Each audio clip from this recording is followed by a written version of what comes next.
Fala aí, moçada! Beleza? Beleza? Aqui quem fala é o Patrímio. E sejam muito bem-vindos a mais um vídeo desse maravilhoso canal.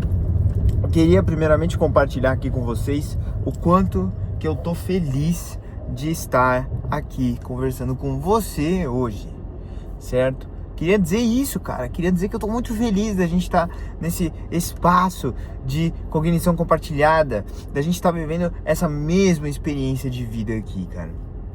E eu queria hoje promover uma certa reflexão sobre a importância da solitude, certo? Uma coisa que eu andei percebendo muito, eu vou usar isso como uma grande anedota, tá? É uma necessidade das pessoas de estarem sempre, mas toda vez, em convívio social. Como assim, sempre em convívio social? Cara, o que acontece é o seguinte, tipo, as pessoas elas têm a necessidade de estar ali sempre saindo com alguém, sempre conversando, sempre estar em longos grupos de pessoas, sempre estar compartilhando alguma coisa com o outro, com este, com aquele outro. Eu não vejo problema nisso. Eu sou uma pessoa muito sociável e eu acho que é muito importante a sociabilidade, né? Se a gente pegar aquele velhíssimo, nem vou citar, mas eu vou citar, foda-se, aquele antiquado e muito bom estudo de Harvard, que é praticamente um estudo transversal, né? O que é um estudo transversal? Um estudo que vai observando como um determinado conjunto de pessoas vai evoluindo ao longo do tempo em uma determinada população sobre alguma característica de evidência, no qual se observava que pessoas que eram mais felizes, elas eram aquelas pessoas que tinham meaningful connections, né? Conexões significativas com outras pessoas.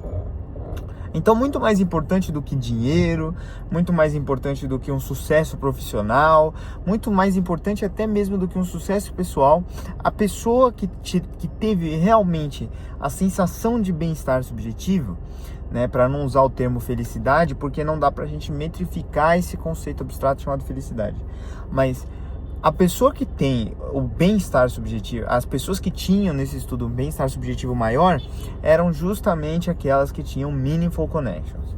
Então, meaningful connections é o elemento primordial, é o fulcro da existência humana e é algo pelo qual a gente não pode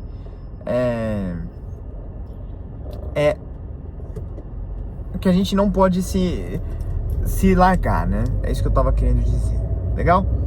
Mas é importante que a gente tenha solidão. É muito importante isso. Eu vejo uma necessidade gritante das pessoas de estarem inseridas dentro de um determinado grupo social. Isso é um medo de ficar sozinho, certo? Isso é um medo, na verdade, de conhecer a si mesmo o suficiente para que consiga encontrar as meaningful connections em comparação ou compatíveis, na verdade, com você. O que eu tô querendo dizer? Muitas pessoas, com medo de ficarem sozinhas, vão para grupos pelos quais elas não vão para grupos nos quais elas não têm afinidade, e essa falta de afinidade gera como consequência imediata, tá? Imediata. Exclusão, tristeza, solipsismo, não solidão, todas essas coisas, né? Então, cara, a gente tem pessoas que estão com alguém, mas pessoas que são infelizes, pessoas que procuram uma amizade verdadeira, pessoas que procuram um amor verdadeiro, enfim. Eu vejo muito isso na história do velho Jack. Vocês já ouviram falar na história do velho Jack? A história do velho Jack é o seguinte: existia um garoto que, como eu, amava os Beatles e os Rolling Stones. E aí, ele resolveu, porque na escola dele era mais descolado, gostar de Britney Spears, resolveu começar a ouvir Britney Spears e ir nos eventos que as pessoas assistiam a shows dela, certo? Então, assim, é como se fosse uma atlética, né? As pessoas, elas iam até lá e ficavam assistindo dentro de um centro acadêmico o show da Britney Spears. Mas o Jack era um garoto que, como eu, amava os Beatles e os Rolling Stones. Jack ficou 4 anos nessa. Jack terminou a escola sozinho. Jack se voltou contra a existência humana e virou incel. Depois de ter virado incel, o que foi que aconteceu? O Jack não teve família, o Jack não teve nada, o Jack entrou num agravo de um caso de um transtorno de personalidade antissocial que ele já tinha. E aí o que foi que aconteceu? Psicopatologia. Doença. A doença acometeu o Jack. Qual foi a etiologia dessa doença? Uma síndrome morfológica? Qual que é? A síndrome morfológica, né? Qual que é? Qual que é a minha hipótese aqui? Qual que é o meu conjunto de sintomas? Qual que é a minha hipótese morfológica aqui? Síndrome morfológica não existe dentro da propedêutica. Mas assim, qual que é a minha hipótese morfológica? Onde houve o dano cerebral? Não houve. O dano foi um dano social. A hipótese diagnóstica foi uma hipótese social. Certo? Então, cara, presta atenção aqui. As pessoas hoje em dia têm medo de estarem sozinhas. Por quê? Porque a gente foi aprendendo ao longo do tempo que estar sozinho é característica de cabaço. Que estar sozinho é característica de alguém totalmente desprovido de uma capacidade suficiente de reproduzir a espécie. E eu, Patrímio, o grego, eu venho quebrar isso. Primeiro, você não está sozinho. Você tem a mim. Segundo, você não está sozinho. Você tem a sua família. Se você não tiver família, você tem a serviços de apoio. Se você, cara, tiver muito sozinho e tiver dinheiro, você pode começar uma luta. Você pode procurar um grupo de alguma coisa que você goste. Eu gosto de bateria. Tocar bateria. Qual que é o problema de tocar bateria? Entendeu? Você não tá sozinho. Esse que é o meu ponto, entendeu? Você absolutamente não tá sozinho. Esse é o primeiro ponto que você tem que entender. O segundo ponto que você tem que entender, cara, é que é o seguinte. As pessoas, elas conseguem encontrar grupos de afinidade quando elas se desenvolvem nessas afinidades, certo? Então você só vai conseguir realmente encontrar um grupo de pessoas que são parecidas com você, que compartilham dos mesmos valores, que te respeitam, que você respeite elas, no momento em que você começar a se desenvolver melhor naquilo que é a sua afinidade primordial. E aí você precisa entender uma coisa, que a gente tem domínios de energia limitados. O que isso quer dizer? Que a gente tem uma quantidade de energia disponível para cada ação totalmente limitada. Então o velho Jack, ele não conseguia ir lá no show da Britney Spears, estudar e depois ouvir o Rolling Stones dele e procurar amigos com o Rolling Stones dele. Ele deixava de fazer muitas coisas para conseguir se adequar àquele grupo que não era afim dele. Não que o grupo não gostava dele, mas não era afim, não tinha afinidade com ele. Tá? A mesma coisa acontece com você. Você não tem energia para depreender a festa da Atlética e ao mesmo tempo no grupo de filosofia que você pertence, cara. Você não tem tempo. E outra coisa, são duas coisas totalmente distantes. Você não tem energia para ficar participando ativamente de grupos de oração, de células, de igreja, de enfim, cara, de encontros de mesa branca, você não tem isso. Você não tem tempo, você não tem energia, você não tem isso. E ao mesmo tempo que você participa de tudo isso, você ir na festa da Atlética. Você não tem. São duas coisas imissíveis. Então escolha. Se você é da Atlética, cara, seja da Atlética. Se você é da igreja, seja da igreja. E aceite o destino de não pertencer àquilo que é o grupo dito hegemônico. Olha um conceito novo aqui, anota aí esse conceito. Grupo dito hegemônico. O que é o grupo dito hegemônico? É aquele grupo que as pessoas dizem ser o dominante de padrões sociais e, além disso, aquele grupo que dita quais são esses próprios e futuros padrões. Então, o grupo dito hegemônico, ele é justamente o falo simbólico, ele é o inconsciente coletivo, ele é a determinação do superego dentro da sua existência, presente no mundo. Mas a sua existência presente no mundo não é somente o grupo dito simbólico. Entenda isso, caramba! Não é. Você é um ser humano totalmente desarticulado e liberal.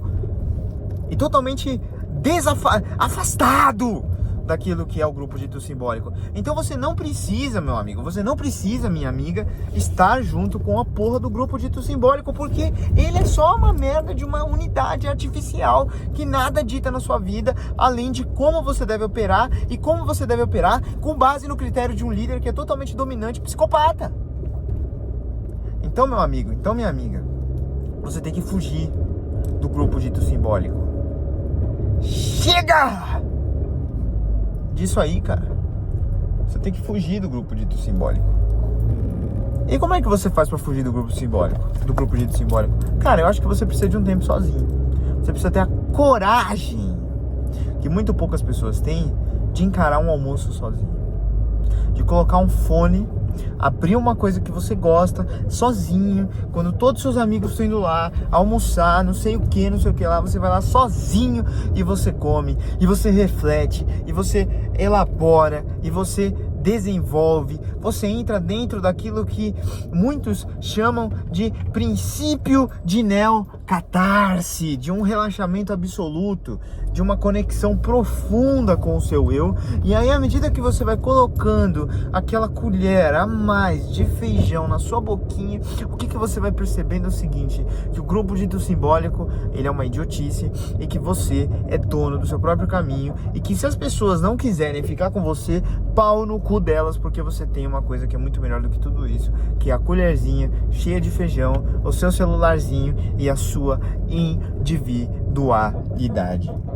Certo? Então é isso, cara. Procure isso. No momento que você conseguir achar essa individualidade dentro de você, meu amigo, minha amiga, aí você vai ter amigos. E você não vai ter esses palhaços que meramente te chamam pra tomar cerveja. Não. Você vai ter amigos que aceitam você, que te amam, que te respeitam, que te condicionam na vida deles. Certo? Eu acho que isso é o elemento mais fundamental de tudo, cara. No momento em que você aceita que você está imbuído dentro de um sistema que tem um grupo dito simbólico, e que você não precisa estar sempre com as pessoas, e que você não precisa ser o Jack para conseguir ser feliz, você não precisa de nada disso, cara, você vai conseguir estar muito melhor. Você vai conseguir alcançar um nível muito maior, não de dinheiro, não de benesses superficiais, não, cara, você vai conseguir alcançar um nível muito melhor de paz. Então você não vai ter mais medo de começar num emprego novo, você não vai ter mais medo de começar numa faculdade nova, você não vai ter mais medo de entrar numa escola nova, porque qualquer coisa, no pior dos casos, se ninguém tiver afinidade por você, você vai estar dentro de um domínio energético que é próprio, e aí você vai conseguir se sentir bem consigo mesmo, e aí você se sentindo bem consigo mesmo, as pessoas, uma hora ou outra, vão olhar pra você e vão falar o seguinte: pô, esse maluco tá sozinho, mas tá feliz. E ele não faz questão nenhuma de pertencer a mim. E aí, o próprio grupo dito simbólico vai se desarticulando, entendeu? É que poucas pessoas têm coragem de fazer isso. Essa que é a realidade das coisas. E as poucas pessoas que têm coragem de fazer isso são aquelas que criaram lá no comecinho os grupos ditos simbólicos, certo? Então, cara, primeiramente,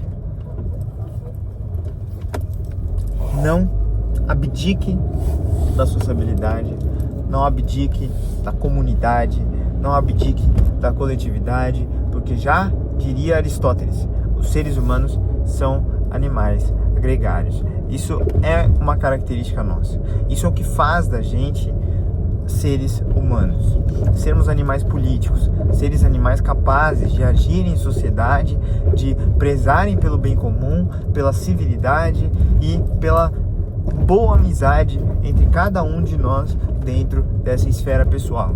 Só que, além de sermos seres sociais, somos também seres racionais, que cabemos dentro de nós mesmos de certa maneira, certo? E aí você pode até, talvez, se você tiver uma crença, se fiar nessa crença e pensar que você não está absolutamente sozinho no mundo. Você pode estar com Deus. Pronto, você está com Deus, cara. Deus está ali, existe coisa maior do que você estar com Deus? Né? Tem tanta coisa melhor, cara. Tem tanta coisa melhor. Eu vejo esse movimento de decrepitude social se alastrando, se intensificando, piorando ao longo do tempo, sabe? Então, meu amigo, então, minha amiga, cara, primeiro, não abdique da sociabilidade, era o que eu estava dizendo, mas aprenda a ser sozinho em certos momentos. Aprenda a curtir um almoço sozinho. No momento que você curte almoçar no restaurante sozinho, cara, e eu tô pensando em trazer uns vídeos assim, entendeu? Só eu, a minha câmera e comendo um hamburgão violento, assim, porque, assim, comer um PF é fácil sozinho. Mas e agora, ir numa sexta-noite que tá todo mundo com a família, não sei o que lá, não sei o que, ir numa hamburgueria, sexta-feira à noite, absolutamente sozinho, pedir uma entrada, pedir um hamburgão sozinho, refri, não sei o que, sobremesa e tal, sozinho, cara. Isso é prova de solidão. Isso é prova de que você gosta de você mesmo o suficiente para que você seja feliz quando você não tiver ninguém do seu lado, porque uma hora, cara, se a reality. Falei. Me deixa. Porra. Então, porque uma hora a reality bater, certo? Uma hora a realidade bate. E no momento que essa reality bater, você. Isso é você vai ter que lidar com isso. Uma hora ou outra você vai estar sozinho, uma hora ou outra você vai estar mudando de emprego, uma hora ou outra você não vai estar no grupo hegemônico, uma hora você não vai estar ali, cara, dentro daquela semiótica da dominação. Semiótica é o conjunto de símbolos, então você não vai estar dentro daquele símbolo de dominação. Cara, uma hora você vai estar você, certo? Agora chega de ser prolixo e muitíssimo obrigado, viu, rapaziadita. Brigadão. Tamo junto. É isso. Tchau!